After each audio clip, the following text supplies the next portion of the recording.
Aspirants लवासना में आपका स्वागत है। फ्रेंड्स, अब तक हम लोग एडुटेरिया करंट अफेयर्स 1 से 15 जनवरी तक देख चुके हैं। अभी 16 जनवरी से लेकर 31 जनवरी तक का सेकेंड सेक्शन देख रहे हैं और इसमें एक सेक्शन ऑलरेडी देख चुके हैं। दूसरा सेक्शन में देखेंगे भारत के मराठा सैन्य परिदृश्य, जिसका सोर्सेस है द हिंदू के द्वारा इसको लिया गया है। इसके बारे में थोड़ा देखेंगे क्या है।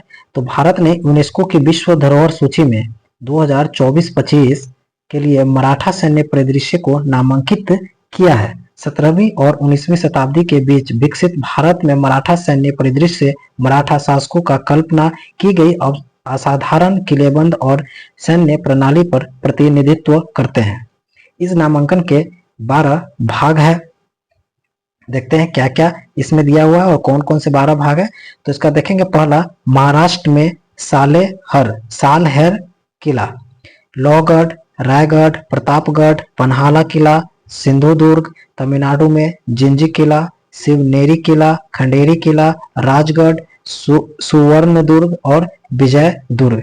ये सारे के सारे इसमें शामिल किया गया है और इसमें थोड़ा सा और है, देख लेते हैं क्या क्या इसमें और थोड़ा बताया जा रहा है। मराठा सैन्य परिदृश्य के बारे में देखेंगे तो विविध भौगोलिक क्षेत्रों में वितरित ये घटक मराठा शासन के रणनीतिक सैन्य शक्तियों को प्रदर्शित करता है।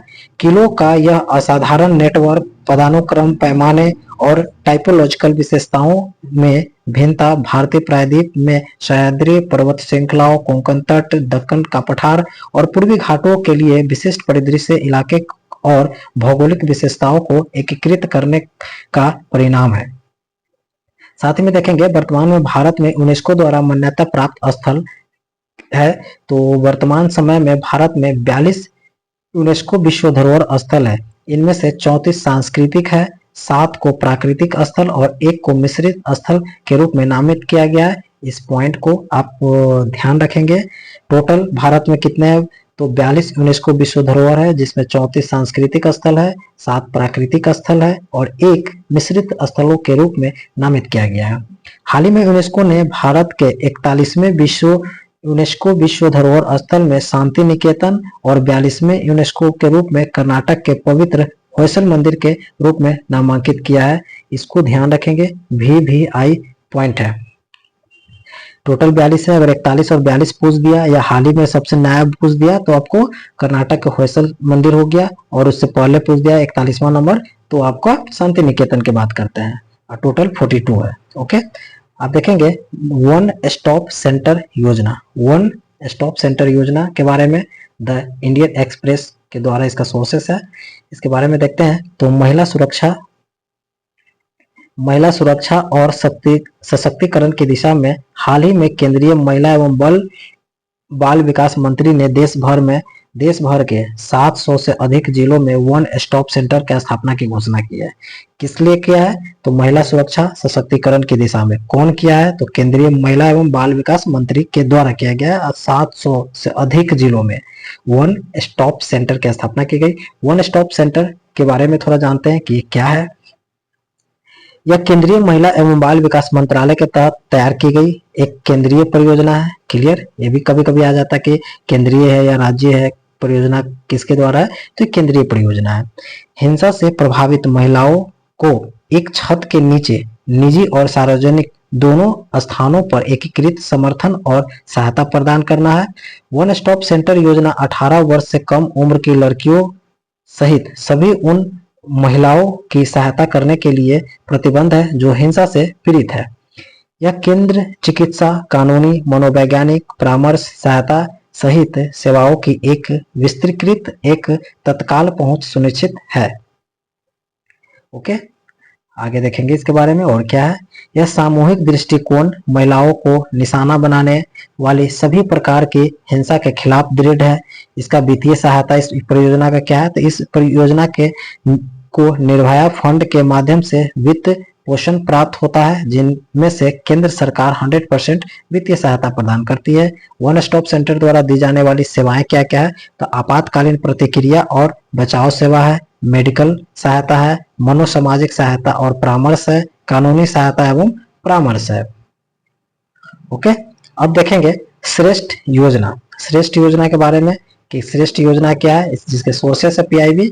श्रेष्ठ योजना का उद्देश्य सरकार के विकास हस्तक्षेप की पहुंच को बढ़ाना और अनुदान प्राप्त संस्थाओं को एनजीओ द्वारा संचालित और आवासीय स्कूलों के माध्यम से शिक्षा के क्षेत्र में सेवाओं की कमी वाले अनुसूचित जाति के प्रमुख क्षेत्रों के अंतर को भरना है। मुख्य बिंदु की बात करेंगे इसमें, तो इस योजना का उद्देश्य कक्षा 9वीं और 11वीं में सीबीएसई या राज्य बोर्ड से संबंधित सर्वोत्तम निजी आवासीय विद्यालयों को 12वीं तक की शिक्षा की पूरी करने के लिए वित्तीय सहायता प्रदान करके अनुसूचित जाति के सामाजिक आर्थिक उत्थान और समग्र विकास के लिए वातावरण प्रदान करना है। तो यहाँ पे एक चीज ध्यान देने की बात कर रहे हैं, अनुसूचित जाति एसटी के लिए कर रहा है। योजना में ब्रिज कोर्स का प्रावधान है, जिसमें से सुनिश्चित किया जा सकेगा कि प्रवेशित अनुसूचित जाति के छात्र बाकी कक्षा के बराबर पहुंच सके। यह योजना 2 मोड में कार्यान्वित करता है। तो मोड 1 और मोड 2 के बारे में देख लेते हैं, क्या है मोड 1 और मोड 2। तो मोड 1 में देखेंगे, प्रत्येक वर्ष राज्यों केंद्र शासित प्रदेश में लगभग 3000 मेधावी अनुसूचित जाति छात्र को एनटीए द्वारा आयोजित राष्ट्रीय प्रवेश परीक्षा के माध्यम से चुना जाता है और संबद्ध निजी विद्यालयों में प्रवेश दिया जाता है। एससी के छात्रों, मोड 2 में एससी के छात्रों के लिए शिक्षा क्षेत्र से संबंधित स्कूल छात्रावास परियोजना को चलाने के लिए एनजीओ को वित्तीय सहायता प्रदान भी दी जाती है। चलिए ठीक है, आगे इसमें और क्या है, इसके पात्रता मानदंड क्या है। तो वर्तमान में 8वीं से 10वीं कक्षा में नामांकित अनुसूचित जाति के छात्र इस योजना के लिए पात्र होंगे। प्रति वर्ष 2.5 लाख रुपए तक की पारिवारिक आय वाले अनुसूचित जाति के छात्र लाभ के लिए पात्र होंगे। नोडल मंत्रालय की बात करेंगे तो सामाजिक न्याय अधिकारिता मंत्रालय के द्वारा इसको किया जा रहा है। इसको एक पॉइंट में और देख लेते हैं, 8वीं से 10वीं कक्षा में नामांकित अनुसूचित जाति के छात्र इस योजना के लिए पात्र होंगे। याद रखना है, 8वीं से 10वीं कक्षा में प्रति वर्ष 2.5 लाख रुपए के क्षेत्र में जिसका परिवार का आय है उसको इसके अंतर्गत लगाया गया है। इसका मंत्रालय सामाजिक न्याय और अधिकारिता मंत्रालय के तहत है। नेक्स्ट देखेंगे, भारत रत्न पुरस्कार 2024 के बारे में देखेंगे। तो भारत सरकार 2024 के लिए 5 प्रतिष्ठित व्यक्तियों को भारत रत्न पुरस्कार से सम्मानित किया गया है। तो भारत रत्न पुरस्कार विजेता 2024 में कौन कौन है, तो पहला देखते हैं, कर्पूरी ठाकुर जी हैं। कर्पूरी ठाकुर एक सामाजिक नेता और बिहार के 2 बार मुख्यमंत्री रह चुके हैं। उन्हें जननायक के नाम से भी जाना जाता है, बिल्कुल सही है। 1978 उन्होंने एक अभूतपूर्व आरक्षण मॉडल पेश किया, जिनमें ओबीसी आर्थिक रूप से पिछड़े वर्गों के महिलाओं और उच्च जाति के बीच आर्थिक रूप से पिछड़े वर्गों के लिए विशिष्ट कोटा के साथ 26% आरक्षण आवंटित किया था। ये ध्यान रखना है। सामाजिक न्याय और सशक्तिकरण में उनके उत्कृष्ट योगदान के लिए उन्हें भारत रत्न से भी सम्मानित किया गया है। दूसरा देखते हैं, लाल कृष्ण आडवाणी को भी दिया गया है, तो उसके बारे में देख लेते हैं। लाल कृष्ण आडवाणी एक भारतीय राजनीतिक जिन्होंने 2002 से 2004 तक भारत के 7वें उप प्रधानमंत्री रह चुके हैं। 2002 से 2004 7वें उप प्रधानमंत्री। अयोध्या में राम मंदिर के निर्माण की वकालत करने के लिए गुजरात के सोमनाथ से राम रथ यात्रा की शुरुआत करने और अयोध्या में समाप्त होने वाली राम रथ यात्रा के आरंभकर्ता भी रहे लाल कृष्ण आडवाणी जी ने। सेकंड में देखेंगे, मनकोम्बु संबाशिवन। मनकोम्बु संबाशिवन यानी कि MS स्वामीनाथन। भारत की हरित क्रांति जनक MS स्वामीनाथन ने भारत को कृषि में आत्मनिर्भर बनाने और इसे आधुनिक बनाने में मदद भी की है, बहुत बड़ी बात है। स्वामीनाथन को कई प्रतिष्ठित पुरस्कार मिले, जिनमें उन्हें 1961 में शांति पुरस्कार, भटनागर पुरस्कार दिया गया, 1971 में रेमन मैग्सेसे पुरस्कार, 1986 में अल्बर्ट आइंस्टीन विश्व विज्ञान पुरस्कार से सम्मानित किया गया है। तो स्वामीनाथन को कौन कौन दिया है, कौन कौन पुरस्कार मिला है, तो शांति स्वरूप भटनागर 1961, 10 साल बाद यानी 1971 में रेमन मैग्सेसे और 1986 में अल्बर्ट आइंस्टीन विश्व विज्ञान पुरस्कार से भी सम्मानित उनको किया गया है। 4 में देखें पामुल पर्थी वेंकट नरसिम्हा राव यानी कि पीवी नरसिम्हा राव। पीवी नरसिम्हा राव ने 1991 से 1996 तक भारत के नौवें प्रधानमंत्री के रूप में कार्य किए। उन्हें मरणोपरांत भारत रत्न से भी सम्मानित किया गया। राव के कार्यक्रम में ही वर्ष 1991 में एलपीजी सुधार के लागू किया गया, यानी कि पीवी नरसिम्हा राव के टाइम में 1991 में एलपीजी सुधारों को लागू भी किया गया है। उनके दूरदर्शी नेतृत्व और भारत को बदलने वाले नेता के रूप में उनकी बहुमुखी विरासत के लिए उन्हें भारत रत्न से सम्मानित किया गया है। चौधरी चरण सिंह की बात करेंगे तो वह भारत के 5वें प्रधानमंत्री और किसानों के एक प्रमुख नेता भी रहे हैं।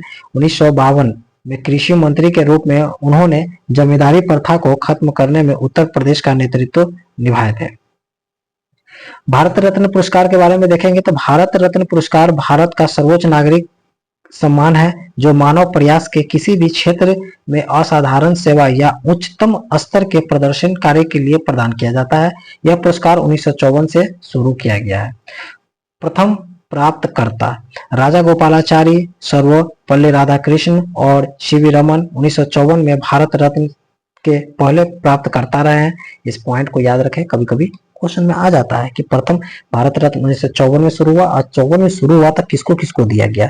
तो राजा गोपालाचारी, सर्वपल्ली राधाकृष्ण, सीवी रमन, ये 3 बंदा थे, यानी 4 बंदा, सर्वपल्ली राधाकृष्ण, सीवी रमन और राजा गोपालाचारी 3 बंदा थे जिन्हें 54 में मिला।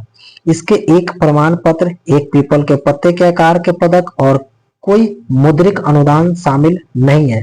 पुरस्कार प्राप्तकर्ता भारतीय वरीयता क्रम में 7वें स्थान पर आते हैं, ये ध्यान रखने हैं। नेक्स्ट देखेंगे। ओके, अब देखेंगे हम लोग नई रामसर स्थल। 5 नई रामसर स्थल वेटलैंड साइट को नामित किया गया है जिसके सोर्सेस है द हिंदू।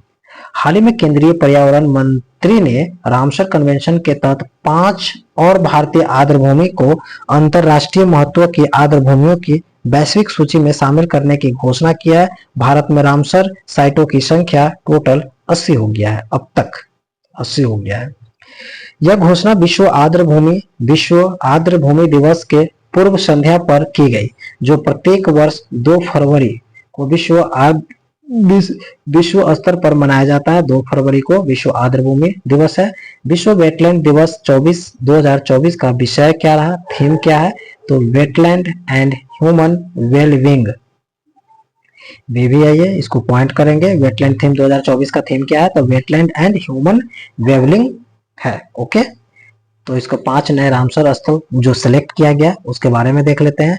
3 कर्नाटक का है और 2 तमिलनाडु का है। तो कर्नाटक में कौन कौन है, अंक समुद्र पक्षी संरक्षण रिजर्व है, अघनासिनी मुहाना है और मगादी केरे संरक्षण रिजर्व है। ये तीनों कर्नाटक का है। तमिलनाडु में क्राइवेवेट्टी पक्षी अभ्यारण्य और लॉन्गवुड सोला रिजर्व अभ्यारण्य, ये 5 है। इसको पूरा ध्यान रखें, बार बार पढ़े जैसे पढ़े बट याद कर लेना। अंक समुद्र पक्षी संरक्षण रिजर्व के बारे में देख लेते हैं। तो यह एक मानव निर्मित ग्रामीण सिंचाई टैंक है। यह पेटेंट स्कार्ट और ब्लैक हेडेड आइविस की 1% से अधिक जैव भौगोलिक आबादी का समर्थन करता है। दूसरा अघनासिनी मुहाना, इसका निर्माण अरब सागर के साथ अघनासिनी नदी के संगम पर है। मगादी केरे संरक्षण रिजर्व के बारे में, तो यह मानव निर्मित आर्द्रभूमि है। यह बार हेडेड हंस के लिए सबसे बड़े शीतकालीन आश्रम स्थलों में से एक है। क्राइवेट्टी पक्षी अभ्यारण्य यह तमिलनाडु के सबसे बड़े अंतर्देशीय आर्द्रभूमि में से एक है और क्षेत्र के लिए भूजल पुनर्भरण निर्माण का महत्वपूर्ण स्रोत है। लॉन्गवुड सोला रिजर्व 1, ये वन युक्त आर्द्रभूमि विश्व स्तर पर लुप्त प्राय ब्लैक चिंड नीलगिरी लाफिंग थ्रंस और नीलगिरी ब्लू रॉबिन्स और कमजोर नीलगिरी बोर्ड कबूतर के लिए आवास के रूप में काम करती है। बहुत बढ़िया है। रामसर कन्वेंशन रामसर स्थलों के संरक्षण और सतत उपयोग के लिए एक अंतरराष्ट्रीय संधि है जिसका नाम है ईरान के रामसर शहर के नाम पर रखा गया है, जो 1971 में सम्मेलन पर हस्ताक्षर किया गया था। ओके, अब देखेंगे भ्रष्टाचार साधारण सूचकांक। द इंडियन एक्सप्रेस पे इसका सोर्स है। ट्रांसपेरेंसी इंटरनेशनल की रिपोर्ट के अनुसार 2023 के भ्रष्टाचार साधारण सूचकांक में 180 देशों में से 93 स्थान पर आया है। 180 देशों में से 93 स्थान पर आया है। भ्रष्टाचार धारण सूचकांक 2023 के मुख्य बिंदु है। सीपीआई 2023 के अनुसार अधिकांश देशों ने सार्वजनिक क्षेत्र के भ्रष्टाचार से निपटने में बहुत कम या कोई प्रगति नहीं की गई है। वैश्विक स्कोर में 43 पर बना हुआ है। डेनमार्क, फिनलैंड, न्यूजीलैंड इस सूची में शामिल है। 2023 में भारत का कुल स्कोर 93 रहा। 2023 में सूचकांक भारत 180 में से 93वें स्थान पर रहा, जो 2022 में इसे 50वें स्थान से थोड़ी गिरावट हुई। सोमालिया अंतिम स्थान पर रहा। निचले स्थान पर रहने वाले अन्य देश जैसे वेनेजुएला, सीरिया, दक्षिण सूडान, यमन ये रहा। इसको याद करना। भ्रष्टाचार बोध सूचकांक सीपीआई एक सूचकांक है जो देशों को विशेषज्ञ आकलन और जनमत सर्वेक्षण द्वारा निर्धारित सार्वजनिक क्षेत्र के भ्रष्टाचार के उनके कथित स्तरों पर आधार पर रैंक करता है। यह सूचकांक 1995 से गैर सरकारी संगठन ट्रांसपेरेंसी इंटरनेशनल द्वारा प्रतिवर्ष प्रकाशित की जाती है। दुनिया में सबसे व्यापक रूप से इस्तेमाल की जाने वाली वैश्विक भ्रष्टाचार रैंकिंग है। इसको आगे देखेंगे, इसमें और क्या क्या बिंदु है। तो चलिए इतना क्लियर हो गया। आप इलेक्ट्रिसिटी रिपोर्ट 2024 के बारे में देखेंगे। सोर्सेस है द हिंदू। हाल ही में अंतर्राष्ट्रीय ऊर्जा एजेंसी द्वारा इलेक्ट्रिसिटी 2024 रिपोर्ट प्रकाशित की गई। अंतर्राष्ट्रीय ऊर्जा एजेंसी यानी कि इंटरनेशनल एनर्जी एजेंसी के अनुमानों के अनुसार भारत की बिजली मांग चीन से आगे निकल गई है। रिपोर्ट के प्रमुख बिंदु के बारे में देखेंगे। 2024 से 2026 के दौरान भारत की वार्षिक औसत बिजली मांग 6.5% आंकी गई है। इस मजबूत विस्तार से अगले 3 वर्षों में भारत की अतिरिक्त बिजली की मांग ब्रिटेन की कुल मांग के लगभग बराबर हो जाएगी। 2023 में 74% की कमी के बावजूद वर्ष 2026 कोयले द्वारा उत्पादित विद्युत से भारत की 68% विद्युत की मांग पूरी होने की उम्मीद है। भारत ने 2023 में 21 गीगावाट नवीकरणीय ऊर्जा क्षमता जोड़ी, लेकिन जल विद्युत में कमी के कारण सौर ऊर्जा पवन विकास की भरपाई के कारण नवीकरणीय ऊर्जा 21% उत्पादन हिस्सेदारी पर ही स्थिर रह गई। भारत में बिजली की मांग 2023 में 7% बढ़ी, 2022 में 8.6 से कम रहा। मजबूत विस्तार को देखते हुए देश की कोयला आधारित बिजली उत्पादन में 24 से 26 में वार्षिक औसतन 2.5% यानी 2.5% की वृद्धि होने की उम्मीद है। देश में नवीकरणीय उत्पादन की औसत वार्षिक दर 13% रहने की उम्मीदें हैं। परमाणु क्षमता की बात करेंगे तो 2024 से 26 के बीच वैश्विक स्तर पर पाइपलाइन में आधे से अधिक परमाणु ऊर्जा संयंत्र चीन और भारत में है। भारत ने वर्ष 2032 तक अपनी परमाणु क्षमता को 3 गुना करने की योजना की घोषणा की है, जिसका लक्ष्य 13 गीगावाट जोड़ने का है। भारत में वर्तमान में 23 परिचालन योग्य परमाणु रिएक्टर जो देश के कुल लगभग 2% बिजली प्रदान करती है। क्या कहता है? परमाणु परिचालन योग्य परमाणु रिएक्टर जो देश भर के लगभग 2% बिजली का उत्पादन देती है। भारतीय स्टाम्प बिल 2023 की बात करेंगे। क्या है भैया भारतीय स्टाम्प बिल 2023? तो केंद्र ने भारतीय स्टाम्प अधिनियम 1899 को निरस्त करने और देश में स्टाम्प शुल्क व्यवस्था के लिए एक नया कानून लाने का प्रस्ताव दिया है। वित्त मंत्रालय के तहत राजस्व विभाग ने जनता से 30 दिनों की अवधि के भीतर भारतीय स्टाम्प विधेयक 2023 में मसौदे पर सुझाव आमंत्रित किए हैं। नोट देखेंगे, स्टाम्प शुल्क केंद्र सरकार द्वारा लगाया जाता है, लेकिन राज्यों के भीतर संविधान के अनुच्छेद 268 के प्रावधान के अनुसार संबंधित राज्यों द्वारा एकत्र और विनियोजित किया जाता है। स्टाम्प शुल्क के बारे में देखेंगे तो स्टाम्प शुल्क अनिवार्य रूप से सरकारी कर है जो रजिस्ट्रार के साथ दो या दो से अधिक पार्टियों के बीच एक समझौता या लेन देन पत्र जैसे दस्तावेज को पंजीकृत करने के लिए लगाया जाता है। वचन पत्र, विनियम बिल, ऋण पत्र, चेक, बीमा पॉलिसी, डिवेंचर, शेयर के हस्तांतरण, प्रॉक्सी, लगान बिल और रसीदों पर स्टाम्प शुल्क लगाया जाता है। स्टाम्प शुल्क को अदालत में वैध साक्ष्य के रूप में स्वीकार किया जाता है। ड्राफ्ट इंडियन स्टाम्प बिल 2023 के प्रमुख विशेषताएं। नए मसौदा विधेयक में डिजिटल ई स्टाम्पिंग के नियम शामिल है। विधेयक की धारा 218 के अनुसार इलेक्ट्रॉनिक स्टाम्प या ई स्टाम्प शब्द डिजिटल रूप से बनाया गया है, चिन्ह को संदर्भित करता है और इलेक्ट्रॉनिक तरीकों या अन्य माध्यमों से स्टाम्प शुल्क के भुगतान को दर्शाता है। विधेयक में डिजिटल हस्ताक्षर के प्रावधान शामिल है।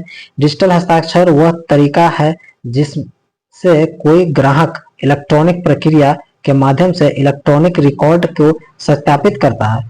विधेयक के मसौदा में जुर्माना बढ़ाने का भी प्रस्ताव है। इनमें कानून के किसी भी प्रावधान का उल्लंघन करने पर अधिकतम जुर्माना राशि 5,000 रुपये से बढ़कर 25,000 रुपये करने और बार-बार अपराध करने पर 1,000 रुपये प्रतिदिन लगाने का प्रावधान भी करता है। नए बिल की आवश्यकता क्यों पड़ी, इसके बारे में थोड़ा देख लेते हैं। अप्रासंगिक कानून। भारतीय स्टाम्प अधिनियम 1899 कई प्रावधान अब निरर्थक या निष्क्रिय हो गए हैं। जैसे 1899 के अधिनियम में डिजिटल ई स्टाम्प के प्रावधानों का अभाव था। अब देखते हैं असमानता में। पहले के अधिनियम में स्टाम्प शुल्क के संबंध में सभी भारतीय राज्यों के लिए एक समान कानून का अभाव था। 1899 के अधिनियम संयुक्त रूप से 30 राज्यों और केंद्र शासित प्रदेशों में तक विस्तारित था, जबकि 6 राज्यों ने अपने स्वयं के स्टाम्प अधिनियमों और नियमों का पालन किया है, इसलिए भी तो डिफॉल्ट रहा। देखते हैं संपिट विवाह के बारे में क्या है। तो हाल ही में दिल्ली के उच्च न्यायालय ने हिंदू विवाह अधिनियम 1955 HMA 1955 MHA के धारा 5 में संवैधानिकता को दी गई चुनौती को खारिज कर दिया, जो रीति रिवाज की अनुमति के बिना हिंदुओं के बीच संपिट विवाह पर रोक लगाती है। संवैधानिक वैधता। याचिकाकर्ताओं ने हिंदू विवाह अधिनियम की धारा 5 का विरोध करते हुए तर्क दिया है कि यह संविधान के अनुच्छेद 14 के तहत गारंटी समानता के अधिकार का उल्लंघन करता है। पर्याप्त सबूत का अभाव। महिला ने तर्क दिया कि संपिट विवाह बिना दस्तावेजी रीति रिवाज के भी मौजूद है और दोनों परिवारों की सहमति ने विवाह को मान्यता दिया है। दिल्ली हाई कोर्ट का निर्णय रहा कि दिल्ली उच्च न्यायालय को उनकी दलीलों में कोई योग्यता नहीं मिली। न्यायालय ने कहा कि याचिकाकर्ता ने एक स्थापित परंपरा का वैध सबूत प्रदान नहीं किया, जो एक संपिट विवाह को उचित ठहराने के लिए आवश्यक है। दिल्ली उच्च न्यायालय ने कहा कि विवाह में साथी का चुनाव विनियमन के अधीन हो सकता है। महिला ने यह भी दिखाने के लिए कोई ठोस कानूनी आधार पेश नहीं किया है कि संपिट विवाह के खिलाफ प्रतिबंध समानता के अधिकार का उल्लंघन भी था। संपिट विवाह क्या है? संपिट विवाह उन व्यक्तियों के बीच होता है जो एक निश्चित सीमा तक निकटता के भीतर एक दूसरे के संबंधित होते हैं। हिंदू विवाह अधिनियम 1955 के प्रयोजनों के लिए संपिट विवाह को अधिनियम की धारा 3 में परिभाषित किया गया। दो व्यक्तियों को एक दूसरे का संपिट कहा जाता है यदि उनमें से एक संपिट संबंधित की सीमा के भीतर दूसरे का वंशज संबंधित है या उनके पास एक सामान्य वंशानुगत संबंध है। HMA के तहत माता और पिता दोनों पक्षों में कुछ पीढ़ियों के अंतर्गत विवाह निषिद्ध है। मातृपक्ष 3 पीढ़ियों के भीतर विवाह वर्जित है। भाई बहन यानी कि पहली पीढ़ी, उनके माता पिता दूसरी पीढ़ी, दादा दादी तीसरी पीढ़ी।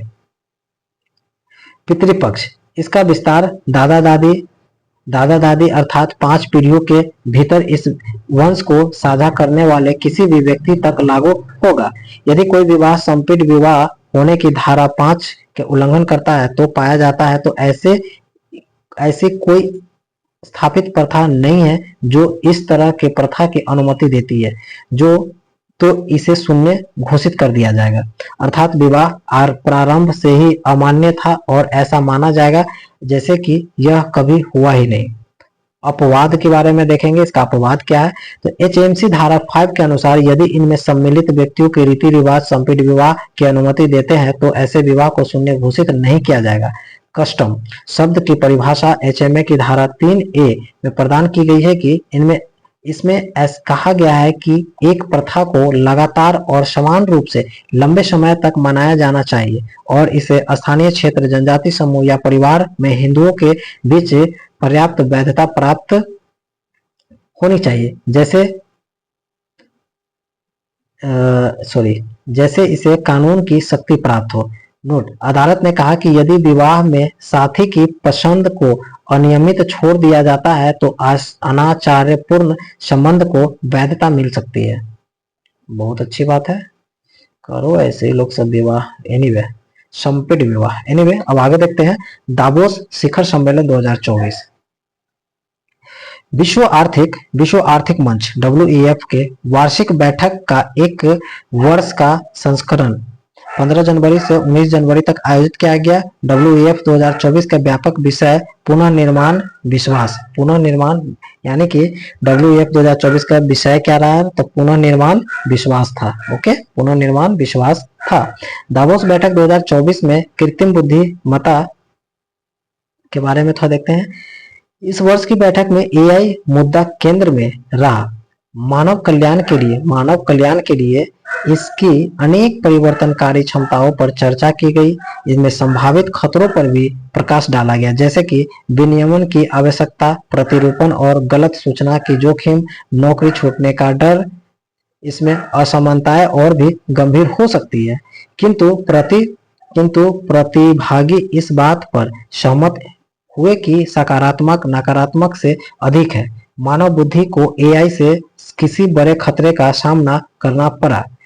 युद्ध और अनिश्चितता। व्यापारिक नेता ने नाजुक भू राजनीतिक स्थिति, मध्य पूर्व और यूरोप में युद्ध, वैश्विक आपूर्तिकर्ता महिला श्रृंखलाओं के लिए खतरों और खाद्य सुरक्षा के आसपास अनिश्चितता का उत्पन्न जोखिम के बारे में की। जैसे कि जलवायु के बारे में देखते हैं, तो व्यवसाय के लिए जलवायु परिवर्तन, अनुकूल ढलने और मतभेदों के बावजूद इसके खिलाफ कार्रवाई किए जाने, देशों के एकजुट होने की आवश्यकता चर्चा पर एक अन्य विषय था। विकासशील देशों ने जलवायु परिवर्तन कार्य के लिए वित्त पोषण में विकासशील देशों द्वारा सहायता प्रदान की जानी है। चीन की अर्थव्यवस्था के बाद देखते हैं, तो धीमी अर्थव्यवस्था का सामना करते हुए चीन ने पश्चिम से अधिक निवेश आकर्षित करने की कोशिश की। इसमें नरमी देखी गई है। 52% पर 2023 में चीन की सकल घरेलू उत्पाद की वृद्धि अभी भी महामारी पूर्व स्तर से नीचे है। भारत में विशिष्ट अवलोकन के बारे में देखे थे। Consulting firm McKinsey and company द्वारा दावोस 2024 के आकलन में कहा गया कि भारत दुनिया में सबसे तेजी से बढ़ती अर्थव्यवस्था में से एक के रूप में तेजी से बदल रहा है। शिखर सम्मेलन ने WEF और भारत सरकार के समर्थन के साथ लैंगिक समानता और असमानता के लिए एक ग्लोबल गुड अलायंस शुरू करने की घोषणा भी की। इस गठबंधन का उद्देश्य है कि महिलाओं के स्वास्थ्य, शिक्षा और चिन्हित क्षेत्रों के वैश्विक सर्वोत्तम प्रथाओं, ज्ञान साझाकरण और निवेश करने के साथ लाना है। दावोस शिखर सम्मेलन 2024 के दौरान प्रमुख रिपोर्टें जारी की गई, जैसे कि वैश्विक जोखिम रिपोर्ट 2024, वैश्विक लैंगिक अंतराल रिपोर्ट 24, वैश्विक साइबर सुरक्षा आउटलुक 2024, विश्व ऊर्जा आउटलुक, विकास का भविष्य रिपोर्ट या वैश्विक यात्रा और पर्यटन की बात करते हैं। इतना सारे इसके प्रमुख रिपोर्टें रही। विश्व आर्थिक मंच WEF के बारे में देखते हैं, तो WEF एक स्विस गैर लाभकारी फाउंडेशन है जिसकी स्थापना 1971 जिनोवा स्विट्जरलैंड में हुई। उद्देश्य की बात करेंगे तो यह वैश्विक, क्षेत्रीय और औद्योगिक एजेंडे को आधार देने के लिए व्यापार, राजनीति, शिक्षा, समाज और अन्य नेताओं को संलग्न करते हुए विश्व की स्थिति में सुधार लाने का एक प्रतिबद्ध है। बहुत अच्छी बात है। अब देखेंगे पंचायत राज संस्थाओं का वित्त, जिसकी सोर्सेस है लेवमेंट। ओके, बहुत बढ़िया है।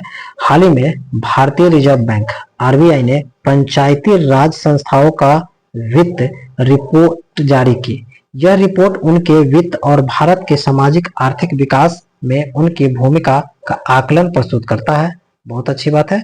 रिपोर्ट की प्रमुख विशेषताएं, तो यह रिपोर्ट आर्थिक और नीति अनुसंधान के स्थानीय वित्त प्रभाग में तैयार की गई है। 2020-21 और 22-23 के लिए 2.58 लाख पंचायतों का डेटा का आधारित है। यह उनके वित्त और भारत के सामाजिक आर्थिक विकास में उनकी भूमिका का आकलन भी प्रस्तुत करता है। वाह। पंचायतों की शक्तियों और कार्यों के हस्तांतरण में तीव्र अंतरराज्यीय भिन्नता, उच्च हस्तांतरण स्तर वाले राज्यों ने स्वास्थ्य, शिक्षा, बुनियादी ढांचे का विकास और हाल ही में वर्षों में जल आपूर्ति सुरक्षा में बेहतर परिणाम प्रदर्शन करता है। पंचायतों को औसत राजस्व 22-23 में 21.23 लाख है, जो 21-22 में 23.2 लाख की तुलना में गिरावट दर्शन किया गया। ध्यान क्या है, पंचायतों का औसत राजस्व क्या रहा है, 2022-23 की बात करेंगे तो 21.23 रहा, और 2021 और 22 की बात करेंगे तो 23.2 लाख, यानी कि आपकी गिरावट हुई। पंचायतों का औसत व्यय 21-22 में 17.3, 22-23 में 12.5 लाख हो गया है। पंचायती राज्य संस्थाओं के राजस्व और व्यय पर डेटा की असमान उपलब्धता के कारण उनके राजकोषीय स्वास्थ्य का आकलन की चुनौतीपूर्ण भी है। रिपोर्ट द्वारा दिए गए सुझाव की बात करेंगे तो पंचायती राज संस्थाएं पारदर्शी बजट और राजकोषीय अनुशासन, विकास आवश्यकताओं को प्राथमिकता देने के लिए स्थानीय समुदाय की सक्रिय भागीदारी, कर्मचारियों के प्रशिक्षण, मजबूत निगरानी और मूल्यांकन प्रक्रियाओं के विवेकपूर्ण संपत्ति प्रबंधन, सार्वजनिक जागरूकता बढ़ाने और डिजिटल अपनाने और उपायों के माध्यम से अपनाने समिति संसाधनों के अधिक सफलतापूर्वक प्रभावी ढंग से उपयोग कर सकते हैं। स्थानीय नेताओं और अधिकारियों को पर्याप्त और विविध फंडिंग स्रोत प्रदान करके अधिक विकेंद्रीकरण को बढ़ावा देकर क्षमता निर्माण कार्यक्रमों को लागू करने और बुनियादी ढांचे को उन्नत करके सशक्त बनाने का अनिवार्य है। एमपी लैंड्स ई साक्षी मोबाइल ऐप। ओके, इसके बारे में देखते हैं क्या है। सोर्सेस पीआईबी है। हाल ही में सांख्यिकी और कार्यान्वयन मंत्रालय एमओएसपीआई द्वारा एमपीलैड के तहत संशोधित निधि प्रवाह के लिए एमपीलैड्स ई साक्षी मोबाइल एप्लीकेशन का उद्घाटन किया। क्या है एमपीलैड्स क्या भैया, एमपीलैड्स ई साक्षी एप्लीकेशन के बारे में देख लो। एमपीलैड्स एक ई साक्षी मोबाइल एप्लीकेशन सुविधा और पहुंच प्रदान करता है, जिससे सांसदों को वास्तविक समय में परियोजना को प्रस्तावित करने, ट्रैक करने और निगरानी करने की अनुमति मिलती है, जो निर्णय लेने के प्रक्रिया को बढ़ाता है और जिससे उभरती जरूरतों या मुद्दों पर त्वरित प्रतिक्रिया सक्षम है। मोबाइल एप्लीकेशन सांसदों को उनके प्रस्तावित परियोजनाओं की स्थिति और प्रगति पर त्वरित अपडेट, परियोजना की स्थिति और प्रगति पर त्वरित अपडेट प्रदान करने के पारदर्शिता को बढ़ावा देगा। यह सांसदों और संबंधित अधिकारियों के बीच संचार को सुव्यवस्थित करेगा, जिससे सूचनाओं के अधिक कुशल आदान प्रदान की सुविधा भी मिलेगी। एमपीलैड योजना क्या है? इसे पहली बार 1993 में पेश किया गया। एमपीलैड्स पहली बार 1993 में पेश किया गया था, जो पूरी तरह से भारत सरकार द्वारा वित्त पोषित है, जिसके तहत धनराशि सीधे जिला अधिकारियों को अनुदान सहायता के रूप में जारी की जाती है। योजना के तहत जारी धनराशि और गैर व्यापक योग्य है। वर्तमान में प्रति सांसद निर्वाचन क्षेत्र की वार्षिक पात्रता 5 करोड़ रुपया दिया गया है। सांसद सदस्यों की भूमिका कार्यों की अनुशंसा करने तक ही सीमित है। इसके बाद निर्धारित समय अवधि के भीतर अनुशंसित कार्यों को मंजूरी देना, निष्पादित करना और पूरा करना जिला प्राधिकरण की जिम्मेदारी होती है। राष्ट्रीय पारगम्यता प्रणाली यानी कि एनटीपीसी सोर्सेस पीआईबी है। हाल ही में केंद्रीय पर्यावरण, वन और जलवायु परिवर्तन मंत्रालय द्वारा देश भर में लकड़ी, बांस और अन्य वन उपज पर निर्बाध पारगम्य सुविधा के लिए पूरे भारत में नेशनल ट्रांजिट सिस्टम लॉन्च किया। एनटीपीएस की कल्पना है कि वन नेशन वन पास व्यवस्था के रूप में की गई, जो पूरे देश में निर्बाध पारगम्य को सक्षम बनाएगी। नोडल मंत्रालय इसका है तो पर्यावरण, वन और जलवायु परिवर्तन मंत्रालय के तहत इसको कार्यान्वित किया जाएगा। मुख्य बातें की बात करेंगे तो वर्तमान में राज्य विशिष्ट पारगम्य नियमों के आधार पर लकड़ी और वन उपज के परिवहन के लिए पारगम्य परमिट जारी किए जाते हैं। देखते हैं आगे। यह पहल देश भर में कृषि वानिकी में शामिल वृक्ष उत्पादकों और किसानों के लिए एकीकृत ऑनलाइन मोड प्रदान करके लकड़ी पारगम्य परमिट जारी करने के लिए सुव्यवस्थित करेगी, जिससे व्यापार करने में आसानी होगी। एनटीपीएस के तहत उत्पन्न क्यूआर कोडित पारगम्य परमिट की वैधता को सत्यापित करने और निर्बाध पारगम्य की अनुमति देने के लिए विभिन्न राज्यों में चेक गेट की अनुमति होगा। यह निजी भूमि, सरकारी स्वामित्व वाले वन और निजी डिपो जैसे विभिन्न स्रोतों में प्राप्त लकड़ी, बांस और अन्य वन उपज के अंतर-राज्य परिवहन दोनों के लिए रिकॉर्ड प्रबंधन करता है। पारगम्य परमिट उन वृक्षों प्रजातियों के लिए दी जाती है जो विनियमित है। वर्तमान में 25 राज्य केंद्रशासित प्रदेशों ने एकीकृत परमिट प्रणाली को अपनाया है, जिससे उत्पादकों, किसानों और ट्रांसपोर्टरों के लिए अंतर्राष्ट्रीय व्यापार संचालन सुव्यवस्था होने की उम्मीद है। राम मंदिर के बारे में थोड़ा देख लेते हैं। राम मंदिर क्या है? टाइमलाइन के माध्यम से पृष्ठभूमि 1528 बाबर के अधीन मुगल कमांडर मीर बाकी द्वारा बाबरी मस्जिद का निर्माण कराया गया। क्लियर। 1528 में मुगल कमांडर मीर बाकी द्वारा बाबरी मस्जिद का निर्माण किया गया। 1559 की बात करेंगे तो ब्रिटिश ने इस स्थल को 2 अलग अलग खंडों में विभाजित किया। मुसलमानों को अंदर प्रार्थना करने की अनुमति दी, जबकि हिंदुओं को बाहरी प्रांगण में पूजा करने की अनुमति दी। 1862-63 की बात करेंगे। 1862-63 की बात करेंगे तो अलेक्जेंडर कनिंघम ने सर्वप्रथम अयोध्या का सर्वेक्षण किया था 62-63 में। 1949 में सरकार ने इसे विवादित संपत्ति घोषित कर दी। 1976 और 77 के बीच बीबी लाल ने के नेतृत्व में सर्वप्रथम खुदाई किया गया। 1984 की बात करेंगे तो विश्व हिंदी परिषद के तहत हिंदू मंदिर समिति का गठन किया गया और 1990 में भाजपा ने मंदिर निर्माण के लिए देशव्यापी अभियान शुरू किया। 6 दिसंबर 1952 में भीड़ द्वारा मस्जिद को गिरा दिया गया और हिंदू मुस्लिम दंगे भड़क उठे। 6 दिसंबर 1952। फिर 16 दिसंबर 1952 में ही 16 दिसंबर को ही केंद्र सरकार ने घटना की जांच के लिए लिब्रहान आयोग का गठन किया। VVI पॉइंट है। लिब्रहान गठन किससे संबंधित है? तो राम मंदिर से, अयोध्या के राम मंदिर से संबंधित है लिब्रहान आयोग। 2010 में इलाहाबाद उच्च न्यायालय की 3 न्यायाधीश पीठ ने विवादित स्थल को हिंदू और मुसलमान के बीच साझा करने का फैसला सुनाया। 9 नवंबर 2019 सुप्रीम कोर्ट ने फैसला दिया कि हिंदू मंदिर के निर्माण की देखरेख के जमीन एक ट्रस्ट को सौंपी जाएगी और अयोध्या में ही जमीन का अलग टुकड़ा मुस्लिम समूहों को दे दिया जाएगा। श्री राम जन्मभूमि तीर्थ क्षेत्र ट्रस्ट गठन किया गया, जिसके सचिव चंपत राय और अध्यक्ष नृत्य गोपाल दास बनाए गए।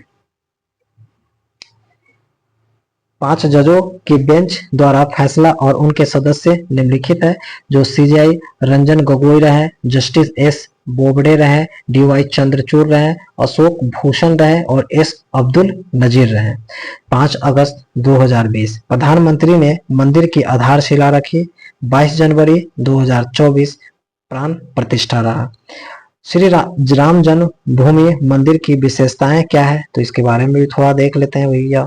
ठीक है, मंदिर पारंपरिक नागर शैली में बनाई गई है, याद रखना है नागर शैली। वास्तुकार चंद्रकांत बी सोमपुरा ने अपने 2 बेटों निखिल सोमपुरा और आशीष सोमपुरा के साथ मिलकर इसे डिजाइन किया। लार्सन एंड ट्रूबो कंपनी द्वारा निर्मित हुई। टाटा कंसल्टिंग इंजीनियर लिमिटेड ने प्रोजेक्ट मैनेजमेंट कंपनी की 5 मंडप है, नृत्य मंडप है, 5 मंडप है, जैसे नृत्य मंडप, रंग मंडप, सभा मंडप, प्रार्थना मंडप और कीर्तन मंडप। 5 मंडप बनाया गया। मंदिर 3 मंजिला है और प्रत्येक मंजिल पे 20 फीट ऊंची है। इसके कुल 392 खंबे, 44 दरवाजे, लंबाई 380 फीट यानी कि पूर्व से पश्चिम, और चौड़ाई 250 फीट और ऊंचाई 161 फीट रहा। इसे बनाने में लोहा और इस्पात का उपयोग नहीं किया गया है। बहुत बढ़िया है, बहुत लंबा चलेगा। लोहा और इस्पात के उपयोग इसमें नहीं किया गया है। मुख्य गर्भ में भगवान श्री राम का 5 वर्ष का बालक रूप, जिसे बालक राम नाम दिया गया है। परिसर के चारों कोनों पर सूर्य देव, देवी भागवती, भगवान गणेश और भगवान शिव को समर्पित 4 मंदिर है। उत्तरी भुजा में मां अन्नपूर्णा मंदिर और दक्षिणी भुजा में हनुमान मंदिर। अन्य प्रस्तावित मंदिर महर्षि वाल्मीकि, महर्षि वशिष्ठ, महर्षि अगस्त्य, निषाद, राजा माता साबरी, जटायु, देवी अहिल्या को समर्पित है। भगवान राम की 3 मूर्तियों का निर्माण अरुण योगीराज, सत्यनारायण पांडे और गणेश भट्ट ने किया। अरुण योगीराज द्वारा निर्मित 51 इंच की मूर्ति को प्राण प्रतिष्ठा के लिए चुना गया। अटल सेतु क्या है, इसके बारे में देख लेते हैं। हाल ही में प्रधानमंत्री द्वारा बंबई ट्रांस हार्बर लिंक का उद्घाटन किया, जिसे आधिकारिक तौर पर अटल सेतु नुहावा सेवा सी लिंक के रूप में जाना जाता है। Atal Setu Mumbai trans harbour link का उद्घाटन किया। आधिकारिक तौर पर अटल सेतु नुहाना हवा सेवा से लिंक के रूप में भी जाना जाता है। महत्वपूर्ण तथ्य की बात करेंगे तो अटल सेतु भारत का सबसे लंबा समुद्री पुल रहा। कुल लंबाई इसका 21.8 किलोमीटर 6 लेन का है। 16.5 किलोमीटर समुद्र के ऊपर में है। 5 किलोमीटर जमीन पे है। ये पॉइंट को याद रखना है। टोटल 21.8 किलोमीटर, 6 लेन है, 21.8 किलोमीटर है, जो समुद्र में 6.5 किलोमीटर और 5.5 किलोमीटर जमीन पे है। दुनिया का 12वां सबसे लंबा पुल के रूप में घोषित किया गया है, जिसका बजट है 17,840 करोड़ रुपया, लगभग 17,840 करोड़ रुपया खर्च हुआ है। शिलान्यास दिया गया 2016 दिसंबर को। यह पुल दक्षिण मुंबई में सेवरी को नवी मुंबई में चिरले से जोड़ता है। यह यात्रा का समय 2 घंटे से घटकर 15 से 20 मिनट तक ले जाता है। महत्व इसमें क्या है, तो यात्रा समय की बचत हो गई, जीवाश्म ईंधन की बचत हो गई, पर्यावरण अनुकूल हो गया, ट्रैफिक दबाव में कमी आ गई, बेहतर गतिशीलता में काम आ गया। तो ओके, अभी हम लोग पूरा इसको देख लिए। अब देखेंगे राष्ट्रीय घटनाक्रम नेक्स्ट वीडियो में। तब तक के लिए दोस्तों थैंक यू, धन्यवाद। अच्छा लगे तो प्लीज लाइक सब्सक्राइब जरूर करें। धन्यवाद, थैंक यू।